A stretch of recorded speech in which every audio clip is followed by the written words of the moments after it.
السلام علیکم ورحمۃ اللہ وبرکاتہ نحمدہ ونصلی علی رسولہ الکریم اما بعد فاعوذ باللہ من الشیطان الرجیم بسم اللہ الرحمن الرحیم۔ کل کی ویڈیو میں ہم نے بات کی تھی کہ جو بھی ہم دعا کرتے ہیں وہ ریجیکٹ نہیں ہوتی، وہ 3 سٹیجز میں سے کسی ایک سٹیج پہ پہنچ جاتی ہے۔ تو آج کی ویڈیو میں ہم کوشش کریں گے یہ بات سمجھنے کی کہ دعا کے آداب کیا ہیں، دعا کی شرائط کیا ہیں، دعا کیسے مانگنی چاہیے اور کب مانگنی چاہیے تو ہماری دعائیں جو ہیں وہ قبول ہوتی ہیں۔ تو چند احادیث آپ کے سامنے میں رکھتا ہوں، انشاءاللہ اس پہ عمل کر کے اپنی دعاؤں کو اللہ کے سامنے پیش کریں تو انشاءاللہ اللہ تعالیٰ آسانیاں پیدا فرمائے گا۔ سب سے پہلے نمبر پہ نبی رحمت صلی اللہ علیہ وسلم نے فرمایا ہے کہ دعا کرتے وقت آپ کا خلوص سب سے امپورٹنٹ ہے، کہ آپ دل سے دعا مانگیں، یقین سے دعا مانگیں اور حاضر دماغی سے دعا مانگیں۔ یہ نہیں ہونا چاہیے کہ ہم دعا ایک رسمی طور پہ مانگ رہے ہوں، جیسے ہم ایک عادتاً نماز کے بعد دعا مانگتے ہیں، ہم دعا مانگ رہے ہیں، دیکھ ہم ادھر ادھر رہے ہیں، قاری صاحب کی طرف دیکھ رہے ہیں، وہ دعا پڑھ رہے ہیں تو ہم اپنے بس منہ پہ ہاتھ پھیر دیا۔ ایسے بے توجہی سے اس طرح دعا قبول نہیں ہوتی۔ بڑے یقین کے ساتھ، خلوص کے ساتھ آپ نے دعا کو مانگنا ہے۔ دوسرے نمبر پہ جو سب سے امپورٹنٹ ہے کہ دعا میں جلدی نہیں کرنی۔ جلد بازی میں جو کی جانے والی دعا ہے وہ قبول نہیں ہوتی۔ اللہ کے نبی صلی اللہ علیہ وسلم کے سامنے ایک شخص آیا، اس نے جلدی سے نماز پڑھی اور فوراً ہی دعا مانگنے لگ پڑا۔ تو نبی رحمت صلی اللہ علیہ وسلم نے اس کو بلایا اور کہا کہ تجھے بڑی جلدی ہے مانگنے میں۔ پھر آپ نے اس کو طریقہ بتایا، وہ طریقہ اس کو بتایا اور وہ ہمارے لیے بھی آج موجود ہے۔ نبی رحمت صلی اللہ علیہ وسلم نے اس کو طریقہ بتایا کہ سب سے پہلے اللہ تعالیٰ کی حمد بیان کرو، جو اللہ تعالیٰ کی تعریف ہے وہ بیان کرو۔ اب اللہ تعالیٰ کی تعریف کے لیے ہمارے پاس 2-3 بلکہ بے شمار چیزیں موجود ہیں۔ اس میں سے سب سے امپورٹنٹ جو ہے سورہ فاتحہ ہے۔ آپ سورہ فاتحہ پڑھیں، اس میں اللہ تبارک و تعالیٰ کی بہترین تعریف بیان ہوئی ہے۔ قل هو اللہ احد یہ سورت آپ پڑھیں، اس میں اللہ تبارک و تعالیٰ کی بہترین حمد جو ہے وہ بیان ہوئی ہے۔ اللہ تبارک و تعالیٰ کے جو صفاتی نام ہیں ان کو شامل کریں، وہ بہترین حمد ہیں۔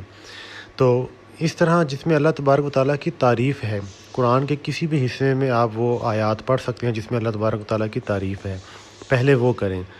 پھر اس کے بعد نبی رحمت صلی اللہ علیہ وسلم پر درود شریف پڑھیں، کیونکہ نبی رحمت صلی اللہ علیہ وسلم نے فرمایا ہے کہ جو شخص درود نہیں نہ پڑھتا اس کی دعا زمین اور آسمان کے درمیان معلق رہتی ہے، وہ اوپر پہنچتی ہی نہیں ہے۔ جو اوپر دعا پہنچی نہیں تو پھر اس نے قبول کیا ہونا ہے؟ تو نبی رحمت صلی اللہ علیہ وسلم پہ درود شریف پڑھیں آپ۔ یہ 2 کام کرنے کے بعد آپ اپنی دعاؤں کو مانگیں گے۔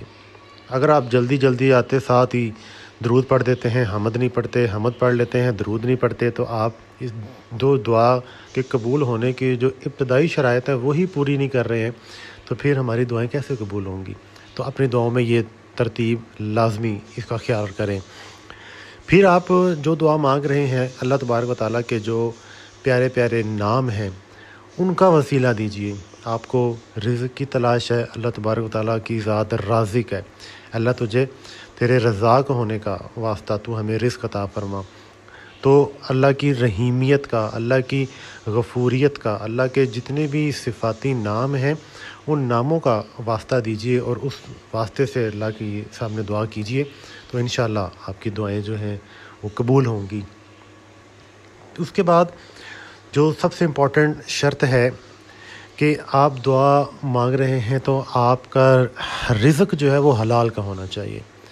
اللہ کے نبی نے سعد بن وقاص رضی اللہ عنہ کو کہا تھا کہ سعد اپنا کھانا پینا جو ہے وہ پاکیزہ کر لو، حلال کر لو، تمہاری دعائیں قبول ہوں گی۔ ایک بڑی ڈیٹیل اس میں حدیث آتی ہے کہ نبی رحمت صلی اللہ علیہ وسلم نے فرمایا کہ ایک ایسا شخص جس کے بال جو ہیں وہ گرد آلود، اس کا جو لباس ہے وہ مٹی سے اٹا ہوا، اور وہ خانہ کعبہ تک پہنچ جاتا ہے پیدل سفر کر کے، اور وہ کعبے کے پر جو غلاف کو پکڑ کے اللہ سے دعائیں کر رہا ہے، تو اللہ تبارک و تعالیٰ اس کی دعاؤں کو کیسے قبول کرے گا جب کہ اس کا کھانا حرام کا، اس کا پینا حرام کا، اس کا پہننا حرام کا؟ تو جب یہ تینوں کام جو اس کے جسم پہ موجود ہیں وہ حرام کے ہیں، تو پھر آپ چاہے کعبے کے اوپر بھی چڑھ کے دعائیں کریں گے، کعبے کو پکڑ کے بھی دعائیں کریں گے، تو آپ کی دعائیں قبول نہیں ہوں گی۔ تو رزق حلال یہ دعا کی شرط کے لیے انتہائی امپورٹنٹ چیز ہے۔ اس چیز کا اگر خیال رکھا جائے تو بے شک انشاءاللہ ہماری دعائیں جو ہیں وہ قبول ہوں گی۔ تو رزق حلال کو رکھیں ذہن میں۔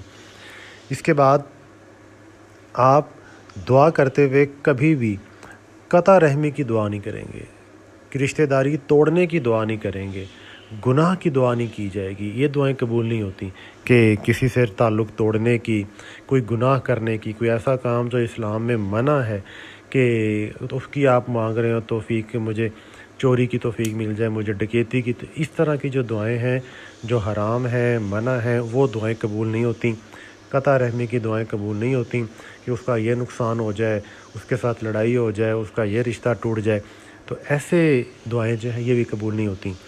تو ویڈیو لمبی ہو رہی ہے، انشاءاللہ ہم اس سے اگلے جو پوائنٹس ہیں وہ اگلی ویڈیو میں ریکارڈ کرتے ہیں۔ اللہ مجھے اور آپ کو عمل کی توفیق عطا فرمائے۔